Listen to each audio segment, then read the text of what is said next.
નમસ્તે મિત્રો, આ વિડિયોમાં અમે સમજાવી રહ્યા છીએ કે કેવી રીતે રૂટ લેવલ પર રેટ કાર્ડ બનાવવું. અહીં આપણે મેઇન મેન્યુ ટેબ પર ક્લિક કરી શકીએ. આ મેઇન મેન્યુ નીચે મેનેજનો ઓપ્શન દેખાશે. મેનેજમાં રૂટ્સ ઓપ્શન દેખાશે. આ રૂટ્સ પર ક્લિક કરો. હવે રૂટ્સ પેજ ખુલશે. અહીં આપણે બધા એક્ટિવ રૂટ્સ જોઈ શકીએ. જે રૂટ માટે રેટ કાર્ડ બનાવવો છે, એ રૂટને આપણે મોડિફાઈ કરી શકીએ. રૂટ મોડિફાઈ કરવા માટે રાઇટ સાઇડ પર મોડિફાઈ ઓપ્શન દેખાશે. આ મોડિફાઈ પર ક્લિક કરો. હવે રૂટ ઓપન થઈ ગયું છે. આ રૂટમાં રેટ કાર્ડ ઓપ્શન દેખાશે. આ રેટ કાર્ડ પર ક્લિક કરો. હવે રેટ કાર્ડ પેજ ખુલ્યું છે. અહીં આપણે નવું રેટ કાર્ડ્સ અને ફ્યુચર રેટ કાર્ડ્સ બનાવી શકીએ. ઇન ન્યૂઝ એટલે સર્વિસનો શેડ્યુલ ડેટ પહેલાથી સેટ છે, તો એ માટે આપણે રેટ કાર્ડ બનાવી શકીએ. ફ્યુચર એટલે શેડ્યુલ હજી બન્યું નથી, પણ ફ્યુચર ડેટ માટે પણ રેટ કાર્ડ બનાવી શકાય. હવે આપણે ઇન ન્યૂઝ સિલેક્ટ કરીશું. પછી અપડેટ એક્ઝિસ્ટિંગ ફેર ટાઈપ પર ક્લિક કરીશું. હવે રેટ કાર્ડ પેજ ખુલ્યું છે.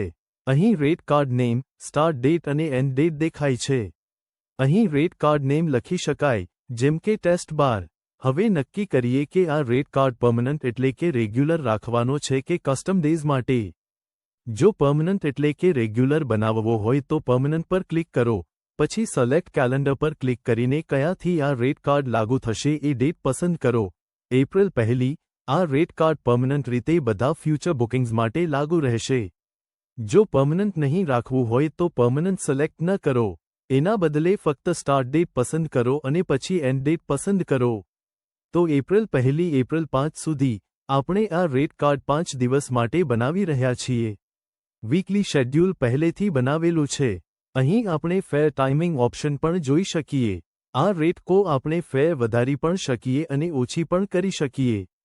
ટાઈમિંગમાં પણ રૂટ ટાઈમિંગ વધારી ઘટાડી શકીએ. હવે જોઈએ કે માં ફરે કેવી રીતે વધારવું કે ઓછું કરવું. ફેર પર ક્લિક કરો. આ રૂટ માટે ઇન્ક્રીમેન્ટ અને ડેક્રીમેન્ટ બંને ઓપ્શન્સ દેખાઈ રહ્યા છે. ડે 1 અને ડે 2 માટે રૂટ લેવલ ફેર કોન્ફિગરેશન જે સેટ છે એ અહીં દેખાય છે. જો ફેર વધારવો હોય તો ઇન્ક્રીમેન્ટ સિલેક્ટ કરીએ.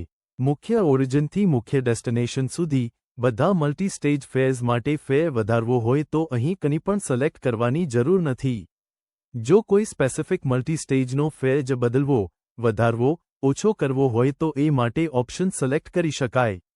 અહીં ડ્રોપડાઉનમાંથી ઓરિજિન એડ અને ડ્રોપડાઉનમાંથી ડેસ્ટિનેશન એડ પસંદ કરી શકીએ.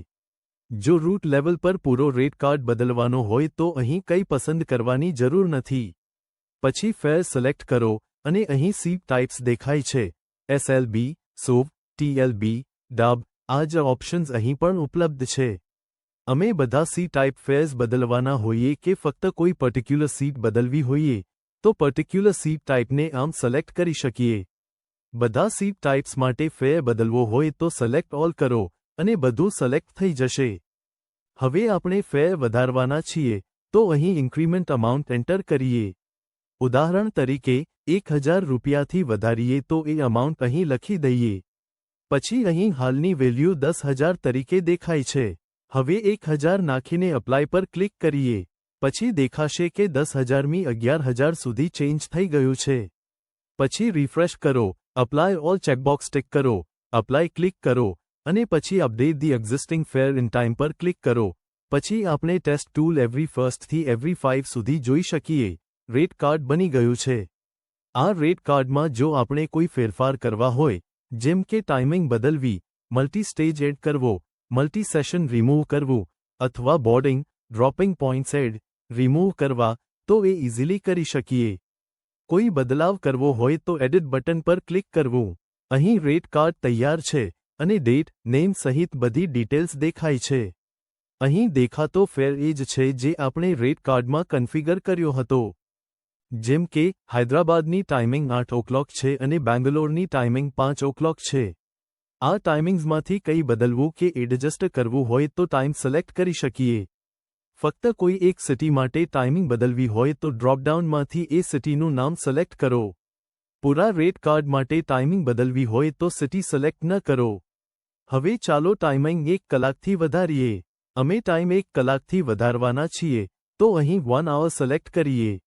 ડિફોલ્ટ પ્રમાણે બધા ઓપ્શન્સ સિલેક્ટ હોય છે, એટલે ડિપાર્ચર, અરાઇવલ, બોર્ડિંગ અને ડ્રોપિંગ બધી ટાઈમિંગ્સ 1 કલાકથી વધશે. જો બધી ટાઈમિંગ્સ અપડેટ ન કરવી હોય તો જે ઓપ્શન્સ ન જોઈએ એ અનચેક કરી દો. ઉદાહરણ તરીકે, ફક્ત ડિપાર્ચર ટાઈમ વધારવો હોય અથવા ફક્ત બોર્ડિંગ પોઈન્ટ ટાઈમ, તો એ જ ઓપ્શન સિલેક્ટ કરો. ફક્ત ડિપાર્ચર ટાઈમ વધારવો હોય તો ડિપાર્ચર સિલેક્ટ કરીએ. ફક્ત ડિપાર્ચર અને અરાઇવલના ટાઈમ વધારવા હોય તો એ જ ઓપ્શન સિલેક્ટ કરીએ. પૂરા રેટ કાર્ડ માટે બોર્ડિંગ, ડ્રોપિંગ, ડિપાર્ચર, અરાઇવલ બધું વધારવું હોય તો સિલેક્ટ ઓલ કરીએ. અહીં હાલ 8 અને 5 બતાવે છે. અમે 1 hour સિલેક્ટ કર્યું છે. અપ્લાય પર ક્લિક કરો. હવે દેખાય છે કે ટાઈમ 8:09 બદલી ગયો છે અને બેંગ્લોરનો ટાઈમ 5:06 થઈ ગયો છે. નીચે સ્ક્રોલ કરો, રિફ્રેશ પર ક્લિક કરો, આ ચેકબોક્સ એનેબલ કરો અને બધી અપડેટ્સ અપ્લાય કરો. હવે ક્લિક કરો. રેટ કાર્ડની ટાઈમિંગ પણ સફળતાપૂર્વક બદલાઈ ગઈ છે. ચેક કરવું હોય તો ફરીથી એડિટ કરી શકીએ.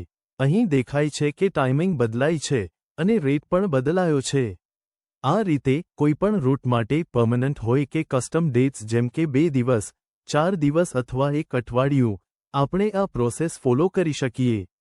એ જ સર્વિસમાં કે જુદી સર્વિસીસમાં બહુ રેટ કાર્ડ્સ બનાવી શકીએ.